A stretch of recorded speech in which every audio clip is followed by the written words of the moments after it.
The internet can be a pretty inspirational place. It can also be a place of danger. And one of the most common activities that takes place on the internet is actually web browsing. Now, this is a completely off-the-cuff drawing, but it's supposed to represent you and the millions of machines that you can talk to on the internet virtually instantaneously. Now, web browsing has got a few bits and pieces to it. This first part is going to address the theory of it before we actually sit down and have a look at a typical web browser. So I'm going to answer some questions here that are commonly asked of me, and we're going to get a few other things out of the way. So be prepared to watch this video possibly once or twice, or to skip back over bits that you really want to get in your head. Now, one of them is an acronym which comes all over the place, and I've been asked what HTML means, what it stands for. Well, it actually stands for Hypertext Markup Language, and it goes right the way back to the roots of the internet, when we used to communicate on modems which were much slower than what we've got now. And even though we've got faster communications, it's still very useful. We still haven't really moved on from it. There are, you could argue that we have, but we haven't. Ish. The long story short is that in the old days, if a server was to try and send to you the entire graphical picture that is the web page, it would be an awful lot of information. So rather than do that, the server would transmit to your computer a markup language, code which tells it how to generate that screen. And that's actually not only beneficial from using as little bandwidth as possible. Bits of graphics would come down in order to make bits of the screen, but pretty much the majority of it was left up to the client computer to generate the graphics that you would see. That's actually still beneficial because many different people view web pages on many different devices, different screens, different sizes, even mobile devices these days. So it's actually a good thing that a markup language is sent, because it allows the device to adjust the web page for its own limitations, so that you get the best out of it. And the hypertext is just the name, the description of the language itself. But ultimately, HTML is what is sent from the server to your device, and your device generates the page that you look at. One of the others is, what's all this HTTP:// garbage? Right, the servers that you talk with are actually capable of delivering more services than just HTTP. It stands, by the way, for Hypertext Transfer Protocol. It's a protocol by which the machine can transmit hypertext. So it's the mechanism by which you're saying, I want your hypertext service. There are others with HTTPS. These are the two most common that you'll see. But there's yet others, FTP, SFTP, and many, many more. So these letters do actually have a significance, because it's telling the server that you're talking with what service you want back from it. How the : / came in, I don't actually know, to be perfectly honest with you. But what appears after it is the address of the server that you want to talk with. Then there's another slash.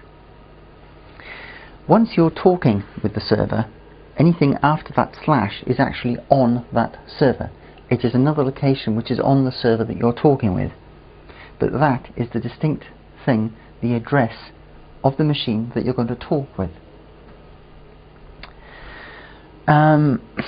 There are a few bits and pieces about that you need to be aware of as well. The other one is HTTPS, and it comes with a little padlock symbol, normally down the bottom, possibly the bottom right hand corner. Right, now hang on to your hats. In order for information to get between you and the machine that you're talking with, it travels via many other computers. The system itself of the internet, of the World Wide Web, is manufactured in as such that if one section of the web is experiencing problems, the information can be routed via another way. Now, one thing that the Chinese were accused of recently was deliberately causing the internet to route information via its servers. Once it had done that, any information that passed via its servers, it could examine, it could look at. This is what we call a man-in-the-middle attack. That is, examining the information that's traveling between you and the server that you're requesting the web pages from. Now that's important because when you're requesting HTTP information, the information that's sent between your computer and the other server is what's called in the clear. It is plain text. Anyone who examines that network information can read what's going on. And that's where HTTPS comes in. If you're on a shopping site, for example, and you're feeding in your credit card number, or if you're communicating with your bank's systems, you want to be pretty sure that there's not a man in the middle examining the traffic that's going on. And what this is doing is it's using encryption. So the information is encrypted before it's sent, and the reply is also encrypted to come back to you. Now, while a man in the middle could still get hold of that information, because it's encrypted, it'll take them a lot more time to get at that information. So if you are on a website and you are starting to give out sensitive information, making sure that you've got that padlock and that you've got that HTTPS in your address bar is an important thing to check for. Now, one of the other things is phishing, or phishing with a PH sort of thing, and pretty much the weakest link in any chain is the human being. Let's say, for example, we have a bank site called Lloyds.com. Now, phishers will send email along the lines of there's a problem with your account, we need you to log on, can you click this link and log on to the service. This is why your banks will typically tell you, we will never send an email asking for your password or to log on to a service, because it's too easy for the phishers to fool people into doing this. What they will do is they will register a website with an address that is very similar to the official website. For example, a 0 instead of the O in Lloyds, a 1 instead of the L, or they could register it at a different registrar, .co.uk instead of .com. Of course, the human being the average human being, may not see this. They may think, oh dear, click on the link, and before they know it, they are on a fraudulent website set up to look like the original. And of course, once you've logged on with your credentials, the crooks have then got a copy of your details. They can then use that to get onto the official site and raid your bank account. So that's one reason why, if there is a problem with your bank, if you do receive an email and it has got you concerned, either call your bank or call the service, or when you go to the web browser, type in the address yourself.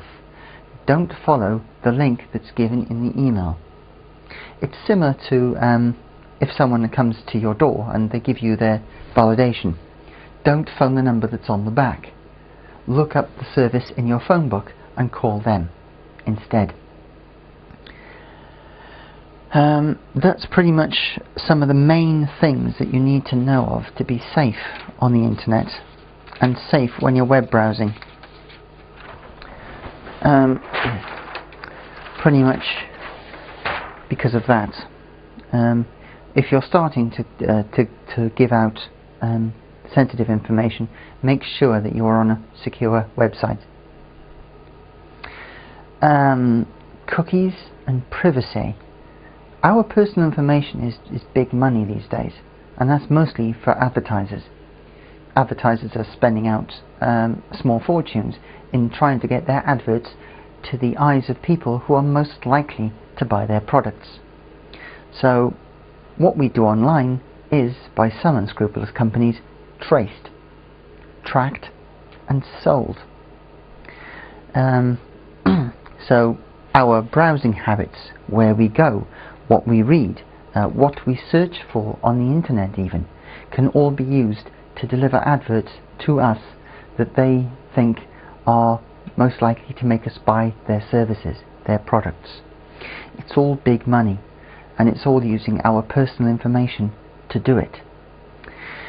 There are bits and pieces and other tools that can help, and we're pretty much going to take a look at that in part 2, or possibly a bit later, when we start looking at the web services themselves. The next step, we're actually going to look at a typical web browser and see how it functions and how to control it.